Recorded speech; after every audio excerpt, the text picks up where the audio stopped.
यदा यदा हि धर्मस्य ग्लानिर्भवति भारत अभ्युत्थानम् अधर्मस्य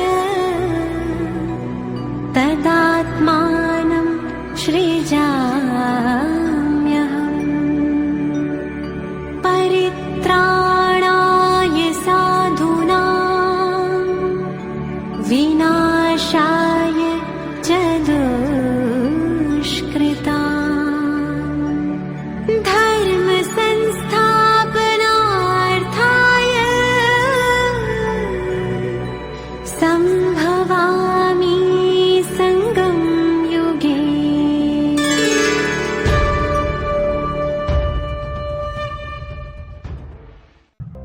ஓம் சாந்தி.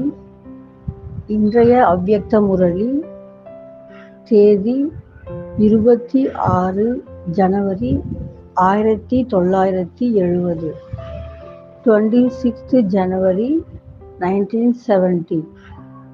யாது கே யாத்ரா கி சம்பூர்ண ஸ்டேஜ்.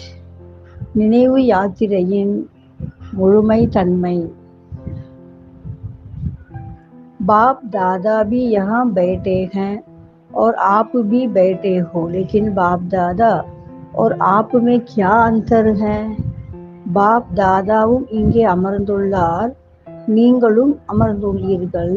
இருப்பினும் பாப் தாதாவிற்கும் உங்களுக்கும் இடையில் உள்ள வேறுபாடு என்ன? पहले भी साकार रूप में यहाँ बैठते थे, लेकिन अब जब बैठते हैं तो क्या फील होता है? முன்பு கூட சாக்கார ரூபத்தில் இங்கே பாபா அமர்ந்திருந்தார். ஆனால் இப்போது அமரும் பொழுது உங்களுக்கு என்ன ஃபீல் ஆகிறது? जैसे साकार रूप में बाप के लिए समझते थे कि लोन ले आए हैं, उसी समान अनुभव अभी होता है. சாக்கார ரூபத்தில் இருந்தபோது பாபா கடனாக எடுத்து இந்த உடலில் வந்துள்ளார் என புரிந்தீர்கள்.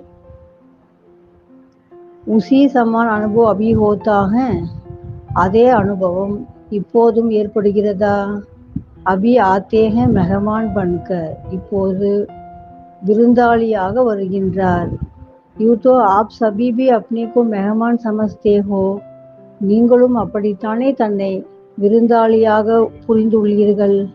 लेकिन आपके और बाप के समझने में फर्क है. ஆனால் நீங்கள் தன்னை விருந்தாளி என உணர்வதற்கும் பாபா தன்னை விருந்தாளி என உணர்வதற்கும் இடையில் நிறைய வித்தியாசம் உள்ளது. मेहमान उसको कहा जाता है जो आता है और जाता है. யார் வந்தவுடன் சென்று விடுவார்களோ அவர்களையே விருந்தாளி என்பது வழக்கம். अभी आते हैं फिर जाने के लिए, இப்போது வருவது கூட செல்வதற்காகத்தான்.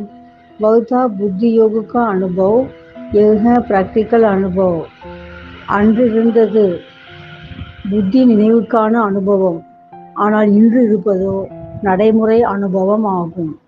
दूसरे शरीर में प्रवेश को कैसे कर्तव्य करना होता है, यह अनुभव बाप के समान करना है. வேறொரு உடலில் பிரவேசம் செய்து எப்படி செய்ய வேண்டும், இந்த அனுபவம் பாபாவுக்கு நிகராக தானும் பழக வேண்டும். दिन प्रतिदिन तुम बच्चों की बहुत कुछ समान स्थिति होती जाएगी.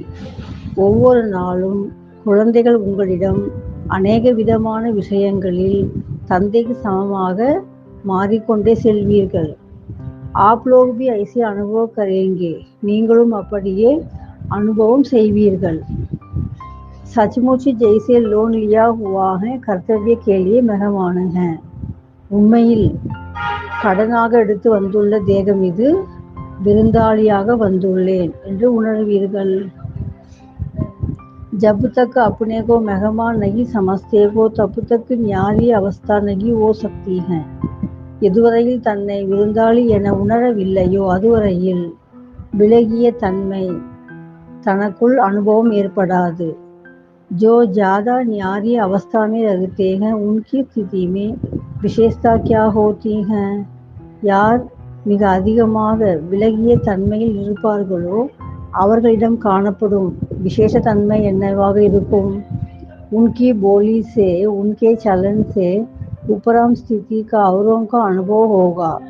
அவர்களுடைய பேச்சுவார்த்தையான இருந்தாலும் நடத்தையாக இருந்தாலும் எல்லாமே உபராம் நிலை என மற்றவர்களும் அனுபவம் செய்வார்கள்.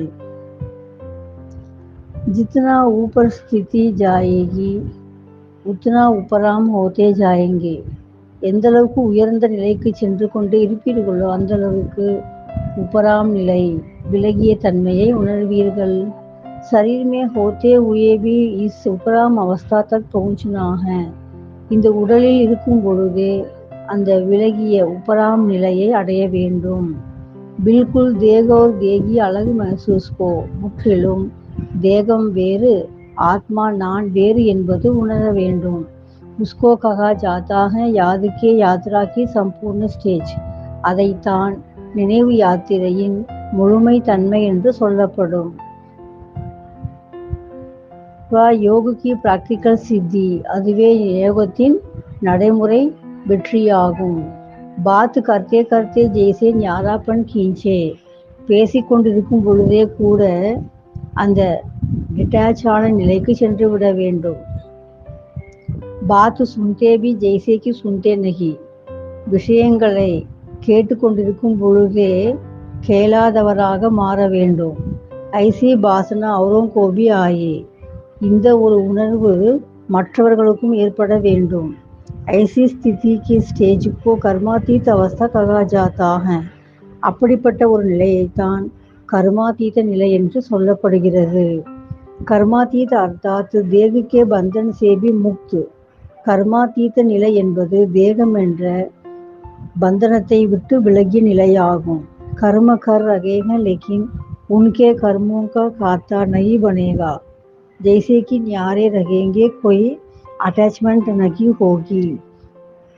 கர்மங்கள் செய்து கொண்டிருந்த பொழுதும் அந்த கர்மத்தின் கணக்கு வழக்குகள் சேராத நிலை, விலகிய நிலை, எந்த ஒரு விதமான ஈடுபாடும் அற்ற நிலையாக இருக்கும்.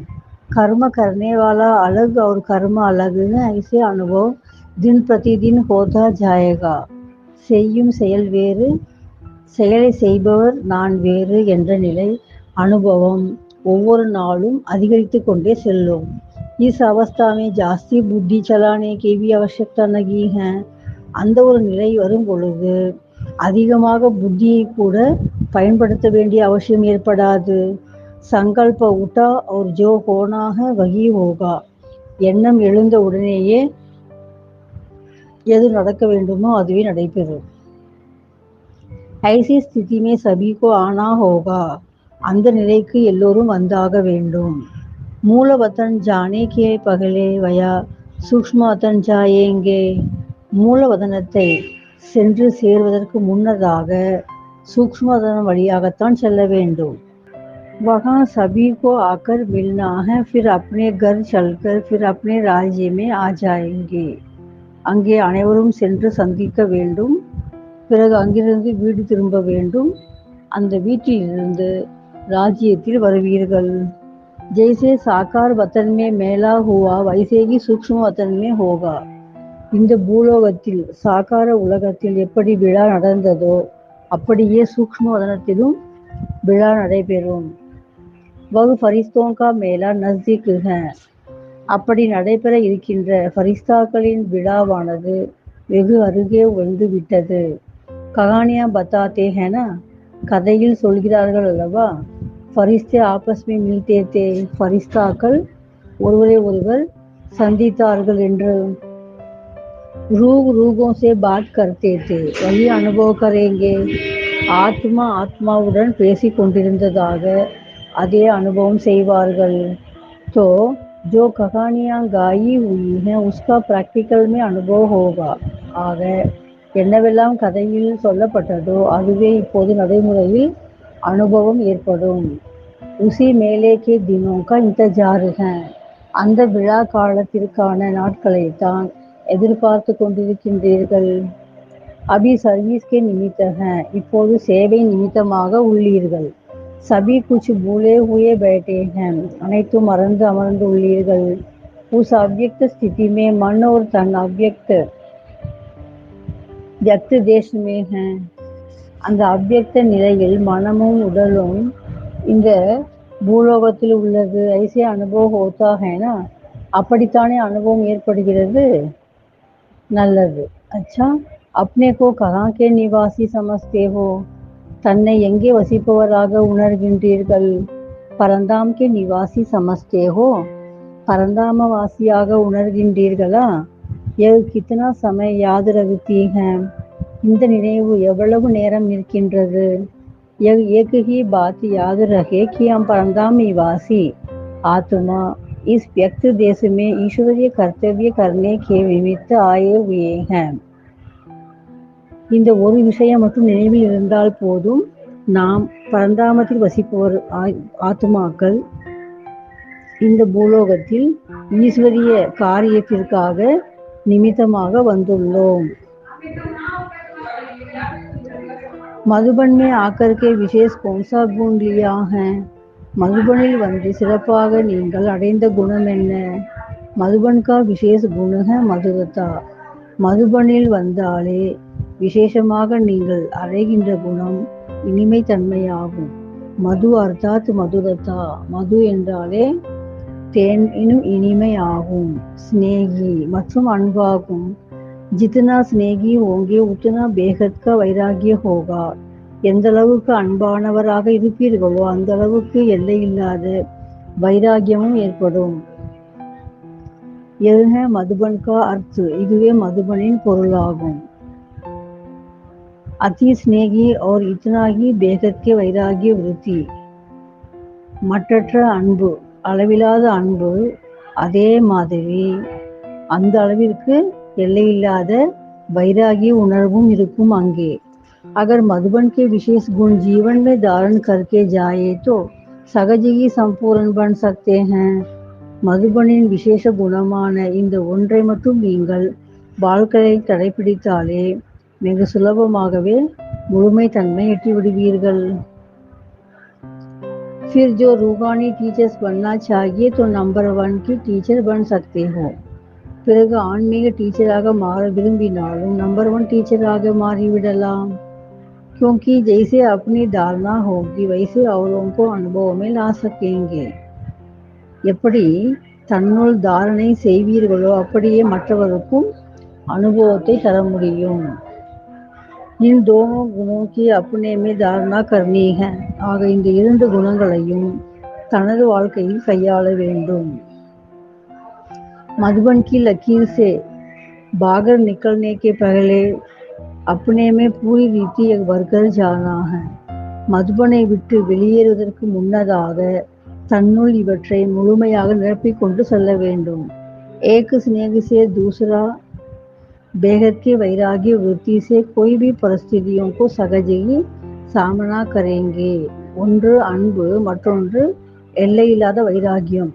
இந்த இரண்டு இருந்தாலே இன்னல்கள் எதுவாக வந்தாலும் சரி சகஜமாகவே எதிர்கொண்டு வெற்றி பெறுவீர்கள். सफलता के सितारे बनने के लिए यह 2 गुण मुख्य मधुबन की सौगात ले जाना है. வெற்றி நட்சத்திரங்களாக மாறுவதற்காக இந்த இரண்டு குணங்களையும் முக்கியமாக மதுபனில் இருந்து பரிசாக கொண்டு செல்லுங்கள். जैसे कहाँ भी जाना होता है तो वहाँ जाते ही पूछा जाता है कि यहाँ की विशेष चीज क्या है. எங்கே நீங்கள் சென்றாலும் அங்கே சென்றவுடன் கேட்பார்கள் அங்குள்ள விசேஷமான பொருள் என்னவென்று. जो प्रसिद्ध विशेष चीज होती वह जरूर साथ में ले जाते. எந்த ஊருக்கு செல்வோமோ அங்குள்ள விசேஷமான பொருளை கண்டிப்பாக தன்னோடு எடுத்து சொல்வோம் தானே. तो यहाँ मधुबन के 2 विशेष गुण अपने साथ ले जाना. அவ்வாறே மதுபனில் இருந்து விசேஷமான இந்த 2 குணங்களை தன்னோடு எடுத்து செல்லுங்கள்.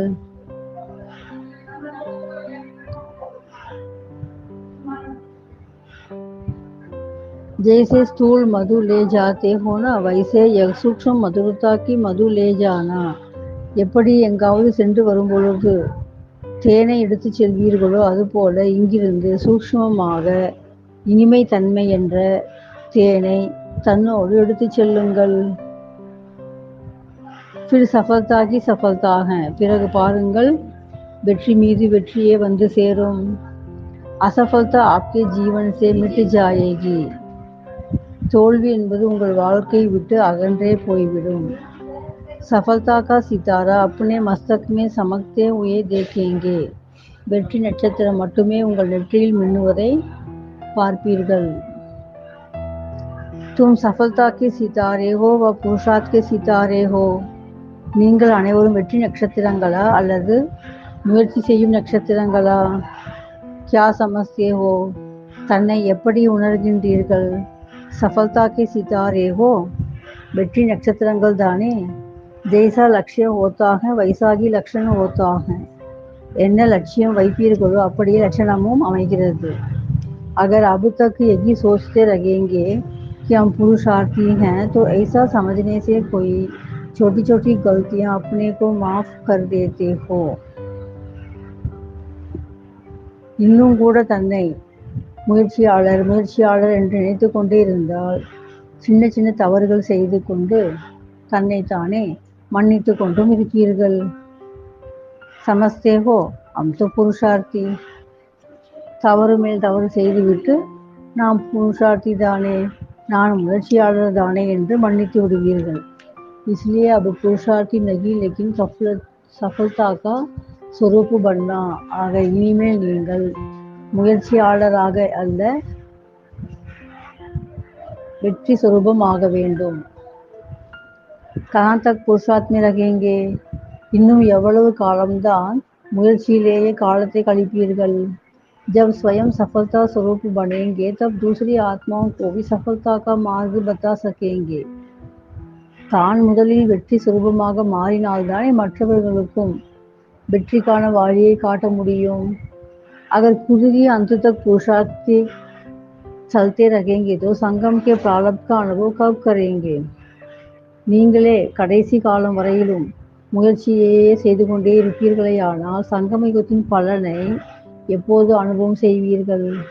क्या यह जीवन पुरुषार्थ ही लगेगी? இந்த வாழ்க்கை முழுவதுமே முயற்சியிலேயே முடித்துக் கொள்வீர்களா என்ன? इस संगम युग की प्रारब्ध प्रत्यक्ष रूप में नहीं प्राप्त करेंगे. இந்த சங்கம யுகத்தின் பலனை கைமேல் அடைய மாட்டீர்களா? संगम के पुरुषार्थ का फल क्या है? சங்கம யுகத்தில் செய்யும் முயற்சிக்கான கைமேல் பலன் யாது? सफलता.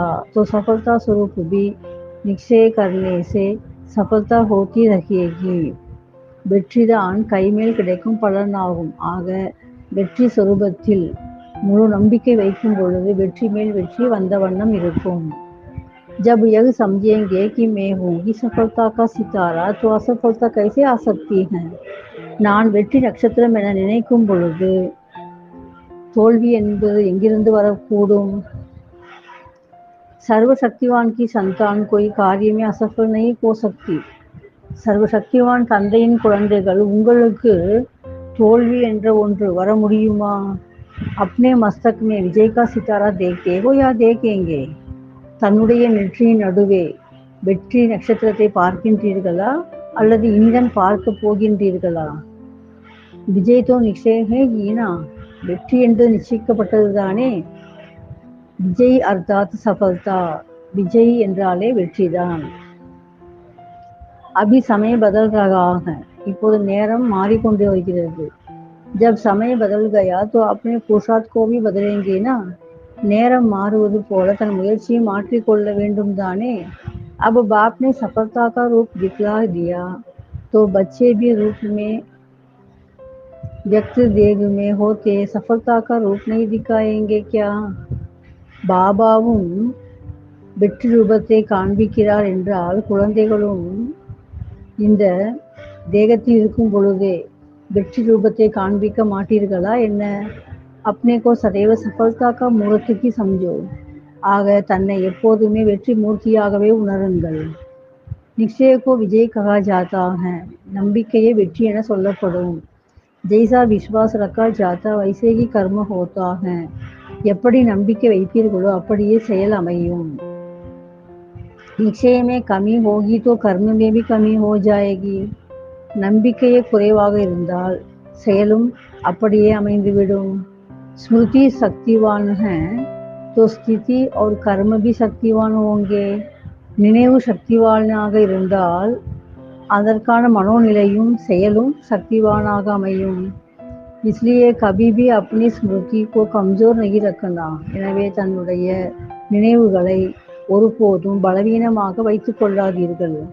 शक्ति दल व पांडव कब असफल हो सकते क्या? சக்தி மற்றும் பாண்டவர்கள் எப்போதாவது தோல்வி அடைய முடியுமா என்ன? अपनी कल्प पगले वाली बात याद है कि पांडवों ने क्या किया था? தன்னுடைய முந்தைய கல்பத்தின் நினைவு வருகிறதா? பாண்டவர்கள் என்ன செய்தார்கள்? விஜய் பனே தேனா, வெற்றிதானே அடைந்து காட்டினார்கள். तो अब अपने स्मृति को श्रेष्ठ बनाओ. ஆக இப்போது தன்னுடைய நினைவுகளை உன்னதமாக மாற்றிக்கொள்ளுங்கள். अब संगम पर है विजय का तिलक, फिर इस विजय के तिलक से राज तिलक मिलेगा. இப்போது சங்கம யுகத்தில் வெற்றி திலகம் அணிந்துள்ளீர்கள். இதுவே நாளை உங்களுக்கு ராஜ் திலகமாக மாறும். இஸ் விஜய்க்கே திலக்கோ कोई मिटा नहीं सकते. இந்த வெற்றி திலகத்தை யாராலும் கலைத்துவிட முடியாது. ஐசா நிச்சய है, அத்தகைய நம்பிக்கை உள்ளதா? जो विजयी रतन है उनकी हर बात में विजयी ही विजयी है. வெற்றி ரத்தினமான ஒருவருக்கு எந்த விஷயத்திலும் வெற்றி மேல் வெற்றியே வந்து சேரும். उनकी हार हो नहीं सकती. அவருக்கு தோல்வி என்பதே முடியாது. हार तो बहुत जन्म खाते रहे, अब आकर विजयी बनने का बाद फिर हार क्यों? தோல்வி என்பதை பல பிறவியாக பார்த்து வந்தீர்கள்.